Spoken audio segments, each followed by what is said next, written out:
अच्छा लगा मैं ले आया, तुम्हारे लिए ईमान अच्छा लगा। वज़य्यनहू फ़ी क़ुलूबिकुम, और उसके बाद क्या कहा, बड़ी प्यारी बात कही मेरे रब ने। कुछ लोग ऐसे हैं ना कि खूबसूरत होते हैं, अल्लाह ने खूबसूरती दी है, वो जो भी लिबास पहनते हैं लिबास उन लोगों की वजह से खूबसूरत हो जाता है।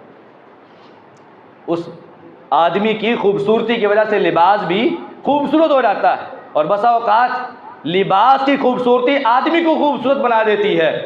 लेकिन मेरे रब ने क्या कहा, वज़य्यनहू फ़ी क़ुलूबिकुम, ऐ मेरे नबी के सहाबा, तुम्हारा दिल इतना साफ़ था, इतना शफ़ाफ़ था, इतना पकीज़ा था, ईमान जब तुम्हारे दिलों में आया तो ईमान पहले से भी ज़्यादा खूबसूरत हो गया। सहाबा खूबसूरत नहीं हुए, सहाबा पहले ही बड़े साफ थे, बड़े शफाफ थे, बड़े पकीज़ा थे। मेरे नबी के सहाबा, ईमान तुम्हारे दिलों में आया, ईमान और खूबसूरत हो गया।